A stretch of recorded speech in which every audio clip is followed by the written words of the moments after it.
In the last episode, Jesus prayed in the Garden of Gethsemane while his disciples slept. His sweat fell like drops of blood as he surrendered to the Father's will. Judas arrived with soldiers and betrayed him with a kiss. Peter drew a sword but was stopped. And as Jesus was led away in chains, every disciple fled into the darkness. Now, the bound prisoner is marched through the streets of Jerusalem, and the trials begin. The night is not yet over. The moon still hangs above the city, but the machinery of injustice has already begun to turn. Jesus is brought first to Annas, the former high priest. Though he no longer holds the official title, Annas wields enormous power. He is the patriarch of a priestly dynasty, the father-in-law of Caiaphas, who currently serves as high priest. No significant decision passes without his approval. The guards push Jesus into a lamplit courtyard. Annas waits, seated, his face unreadable. He questions Jesus about his disciples and his teachings. Jesus answers calmly, "I have spoken openly to the world. I always taught in synagogues or at the temple, where all the Jews come together. I said nothing in secret. Why question me? Ask those who heard me. Surely they know what I said." One of the officials standing nearby strikes Jesus across the face. "Is this the way you answer the high priest?" Jesus turns to face him. His cheek burns. His voice remains steady.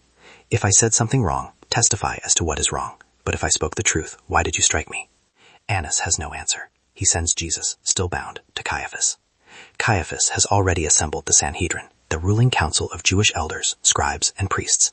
It is the middle of the night, an illegal time for a capital trial, but the council has gathered anyway, in haste and in secret. The violations of their own law are staggering. Trials cannot be held at night. Capital cases cannot be decided in a single session. The accused must have advocates. Witnesses must be examined separately. Every safeguard meant to protect the innocent is being trampled. This is not justice seeking truth. This is power protecting itself. They need witnesses. They bring them forward, one after another. But the testimonies do not agree. The law requires consistency. The accusations collapse. Finally, 2 men step forward. This fellow said, "I am able to destroy the temple of God and rebuild it in 3 days. The charge is twisted. Jesus did not say he would destroy the temple. He spoke of his own body, of his death and resurrection, but the words have been mangled into a weapon. Caiaphas rises from his seat. He turns to Jesus. "Are you not going to answer? What is this testimony that these men are bringing against you?" Jesus remains silent. The silence is unbearable. It forces Caiaphas to act. He steps closer. He invokes the most solemn oath in Jewish law. "I charge you under oath by the living God. Tell us if you are the Messiah, the Son of God." The room holds its breath. Jesus lifts his eyes to meet the high priest's gaze. "You have said so, but I say to all of you, from now on you will see the Son of Man sitting at the right hand of the Mighty One and coming on the clouds of heaven." The words hang in the air like thunder. Caiaphas seizes his robes and tears them, a dramatic gesture of outrage. "Blasphemy! He has spoken blasphemy. Why do we need any more witnesses? Look, now you have heard the blasphemy. What do you think?" The council answers as one. "He is worthy of death." And then the restraint breaks. They spit in his face. They blindfold him. They strike him with their fists. "Prophesy to us, Messiah. Who hit you?" The guards join in. They mock him. They beat him. And Jesus endures it all in silence. While this trial unfolds inside, another trial takes place outside, in the courtyard. Peter has not fled entirely. After the arrest, he followed at a distance. In this, he represents all of them. Every disciple who swore loyalty, who promised to die alongside Jesus, has scattered. But Peter at least tries. He is courage mixed with cowardice, faith tangled with fear. He is everyone who has wanted to follow Jesus, but found themselves paralyzed when the cost became real. He slipped through the gates and found a place by the fire, warming himself among the servants and guards. He watches the house. He waits. He tells himself he is still loyal. But a servant girl notices him. She looks at his face in the firelight. "You also were with Jesus of Galilee." Peter's heart freezes. Every eye turns toward him. "I do not know what you were talking about." He moves toward the gateway. Another servant girl sees him. "This fellow was with Jesus of Nazareth." Peter shakes his head. He swears, "I do not know the man." An hour passes. The fire crackles. The cold bites. Peter stands among the crowd, exposed. A man looks at him closely. "You are one of them. Your accent gives you away. You are a Galilean." Peter begins to call down curses on himself. He swears an oath. "I do not know the man."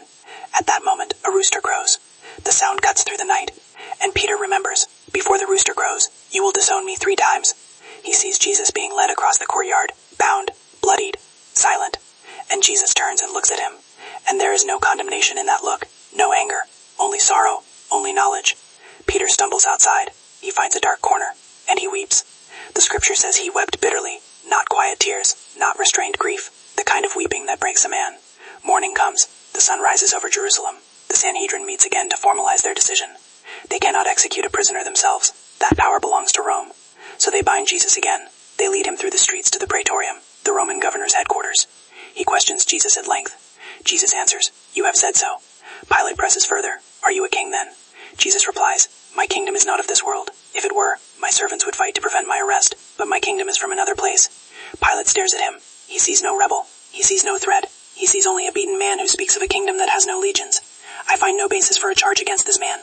But the crowd grows louder. They mention Galilee. Pilate seizes the opportunity. If the man is Galilean, he belongs to Herod's jurisdiction, and Herod Antipas is in Jerusalem for the Passover. Pilate sends Jesus to Herod. Herod is delighted. He has heard about Jesus for years. He hopes to see a miracle, a sign, something spectacular. He questions Jesus at length. Jesus says nothing. The chief priests and scribes stand nearby, shouting accusations. Jesus remains silent. Herod grows frustrated. He and his soldiers mock Jesus. They dress him in an elegant robe, a cruel parody of royalty. Then Herod sends him back to Pilate. Jesus has now stood before the former high priest, the current high priest, the Jewish council, the Roman governor, and the Galilean king. Every authority has examined him. None have found a legitimate charge. And yet he is still bound, still beaten, still moving toward the cross. Pilate addresses the crowd one more time. "You brought me this man as one who was inciting the people to rebellion. I have examined him in your presence, and have found no basis for your charges against him. Neither has Herod. He has done nothing to deserve death. Therefore I will punish him and release him. It is Passover custom to release one prisoner. Pilate offers a choice.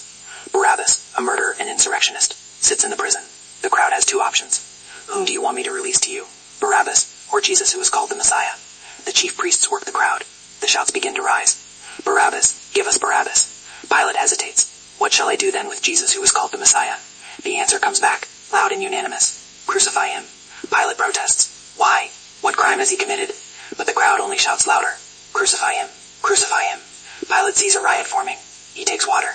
He washes his hands before the crowd. I am innocent of this man's blood. It is your responsibility. The people answer, His blood be on us and on our children. The words are terrible. The moment is irreversible. Pilate releases Barabbas, and he hands Jesus over to be scourged. The trials are finished. The verdict is delivered. Justice has been mocked, twisted, abandoned. And now the punishment begins. Thank you for listening to this episode about the trials of Jesus and Peter's denial. If this dramatized retelling was meaningful, please consider subscribing to the channel, liking the video, and sharing it with others who might appreciate this series. In the next video, Jesus will endure the scourging and mockery of Roman soldiers before being led through the streets of Jerusalem, carrying the instrument of his own execution.